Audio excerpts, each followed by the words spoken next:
Minute করে সবাই আবার একটু বলার সুযোগ পাবেন। জি, এরপরে অনুষ্ঠান শেষ করবো। জি, এটাই হচ্ছে বেসিক্যালি এটাই হচ্ছে ছাত্রলীগের চরিত্র। আমরা যেটা দেখছি হাতুড়ি চাপাতি থেকে শুরু করে অনেক ঘটনা ঘটছে, অথচ শিবিরের মেসেজ যাওয়া হচ্ছে, শিবিরের লোকজন যেখানে থাকছে সেখানে কোরআন হাদিসের বই পাওয়া হচ্ছে, সেই কোরআন হাদিসের বইকে বলা হচ্ছে জঙ্গি।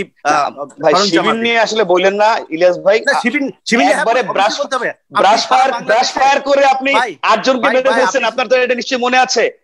মানুষ মানে একজন ছাত্রকে মেরে ম্যান হোলে ফেলে রাখছে। তো মারিং কাটিং এর ইতিহাস কিন্তু শিবির শুরু করেছে। এই রক কাটা বলেন বা আদার্স যাই বলেন, চট্টগ্রাম বিশ্ববিদ্যালয়ে আমি 2006 সালে পরীক্ষা দিতে গিয়েছি, তাদের ত্রাস দেখেছি।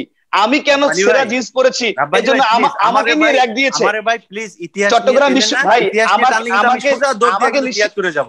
আমার ইতিহাস নিয়ে টান দিলে 73-এ যাব, যে সময় শিবির আসেও না এই দেশে। আওয়ামী লীগ আমি নিজে শিবিরের র‍্যাগিং এর শিকার আমি হয়েছি 2006 সালে চট্টগ্রাম বিশ্ববিদ্যালয়ে সামানত হলে। ভাই আমি অস্বীকার করি না তো শিবির র‍্যাগিং করেন, আমি অস্বীকার করি না শিবির রক কেটেছে, এটাও আমি স্বীকার করছি।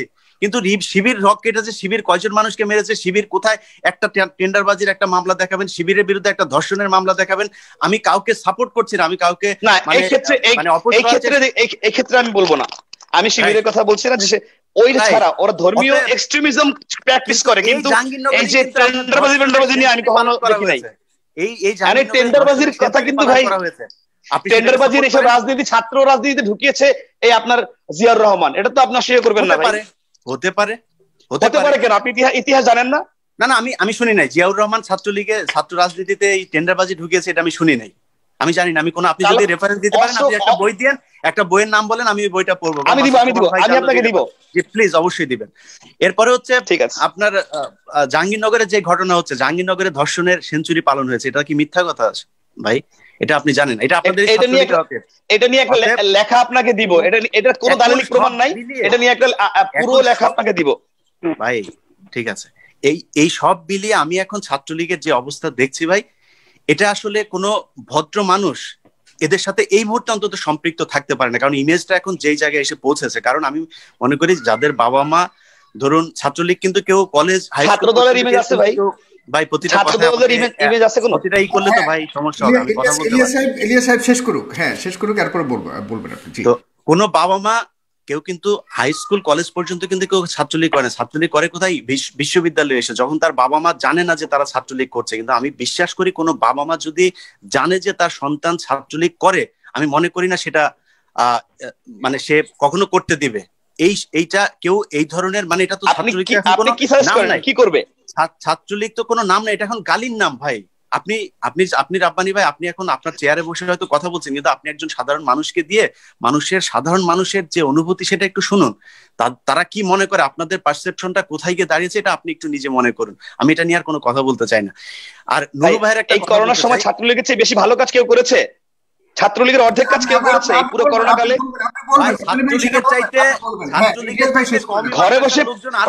ঘরে বসে কথা বলা আর মাঠে গিয়ে কাজ করা অনেক ডিফারেন্স। ছাত্রলীগের চেয়ে এরকম রিস্ক নিয়ে অনেক বেশি ভালো কাজ। এভাবে কাউন্টার রিকাউন্টার চললে প্রোগ্রাম বোধহয় আজকে শেষ হবে না। একটু কাউন্টার রিকাউন্টার না করে শেষের দিকে যাই আমরা। এই ভাই আমি একটু শেষ কথা বলি, এগুলো চলবে, সবার সমস্যা আছে ভাই। আসেন আমরা একসঙ্গে পজিটিভ কাজ করি। রাব্বানী ভাই আসেন, ভালো কাজ করি আমরা। হ্যাঁ, দ্যাটস গ্রেট। রাব্বানী ভাই, ইলিয়াস ভাই শেষ করুন, তারপর আপনার কাছে আসছি। 1 মিনিট করে আপনার কাছে শুনবো। আপনি রাব্বানী ভাই এখানেও কিন্তু আপনারা পরিচয় দিচ্ছেন, এরকম করলে তো হবে না। আমরা তো আপনার কথার মাঝখানে এরকম করি নেবে। আমি শেষ করে দিচ্ছি, তারপরে আমার সময় দেওয়ার দরকার নাই ভাই। আপনি ভালোভাবে ছাত্রলীগকে যেভাবে বাস দিতেছেন, আর আপনি এটা পক্ষপাত মতো কথা বলতেছেন। পাশাপাশি আপনি ভালো কাজ করছেন, সেটাও তো আপনি ভালো কাজ করছেন আপনার মতো করে। ছাত্রলীগের যা করছে সেটা বলছে, পাশাপাশি আপনি ভালো কাজ। এখানে কিন্তু ছাত্র দলের একজন আসে নাই কিন্তু রাব্বানী ভাই। যদি ছাত্র দলের কেউ আসতো, তার সাথে আমার কথা হতো, তার সাথে আমার প্যানেলে যদি থাকতাম, তাহলে আমি তার ব্যাপারে কথা বলবো, সে আমার সমালোচনা করতো। আমার নিজেরও ব্যক্তিগতভাবে অনেক সমস্যা আছে, দোষ আছে। আমি অনেক সময় প্রত্যাশা বেশি আপনার কাছে, যে কারণে আপনার উপরে বেশি। সাগর ভাই, শাসন করা তারই সাজে সোহাগ করেছে, এই কারণে আপনার চেয়ারটা দেখছেন, আপনার চেয়ারটা দেখে কিন্তু বোঝা যাচ্ছে আজকের প্রধান আকর্ষণ কিন্তু আপনি। অতএব আমরা কিন্তু সবাই আপনার কাছেই চাবো, এটা কিন্তু বুঝতে হবে আপনাকে। এখন নূর ভাইয়ের একটা কথা বলি ভাই, আবার নূরের পেছনের ইয়েটা দেখেন, নূরের পেছনের পর্দাটা দেখেন, এটার দাম কিন্তু বেশি না, 1300 টাকা হবে। নূর ভাইয়ের একটা কথা বলি। নূর ভাই বলেছেন, যেটা নিয়ে সবচেয়ে আওয়ামী লীগ এখন ব্যবসাটা করে, যে মুক্তিযুদ্ধের মানে নেতৃত্ব দেয়া দল হচ্ছে গিয়ে আওয়ামী লীগ। আমি ইতিহাসের পাতা থেকে কোট আনকোট কিছু কথা বলি।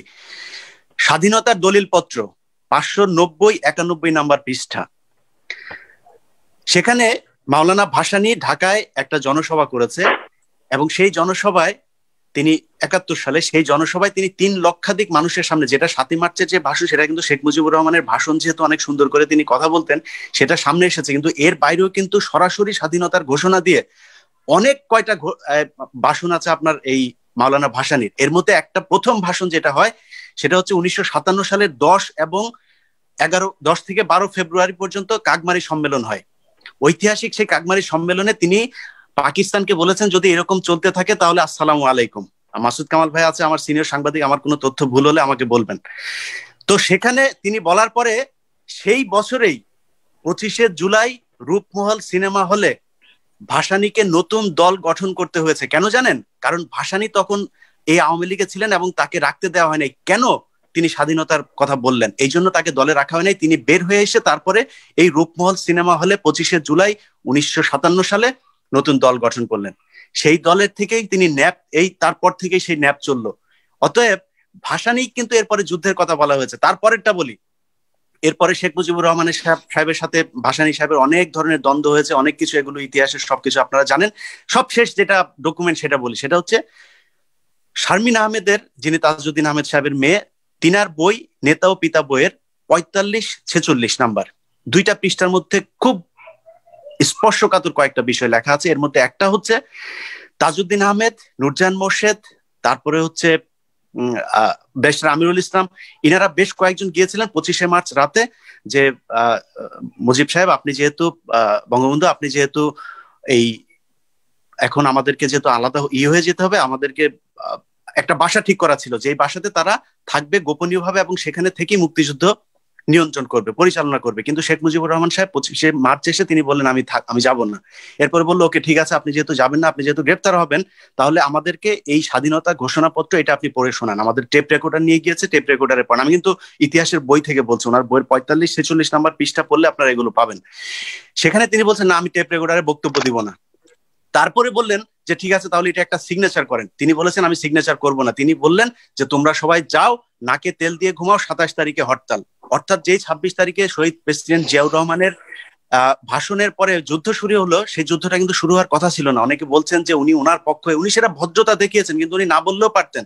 27 তারিখ হচ্ছে হরতাল ছিল শেখ মুজিবের ঘোষণা অনুযায়ী। অতএব এই স্বাধীনতার নেতৃত্ব দেওয়া নিয়ে অনেক ধরনের প্রশ্ন আছে। সেই বইয়ের 196 নাম্বার পৃষ্ঠায় ব্যারিস্টার আমিনুল ইসলামের একটা সাক্ষাৎকার ছাপা হয়েছে। সেখানে তিনি বলছেন যে শেখ মুজিব সরাসরি, আমি কোট আনকোট পড়ছি এই লাইনটা, শেখ মুজিব সরাসরি মুক্তিযুদ্ধের সাথে কোনো লিঙ্ক রাখতে চাননি। উনি হয়তো একটি নেগোসিয়েশন চাচ্ছিলেন। শেখ মুজিব জানতেন তাকে হত্যা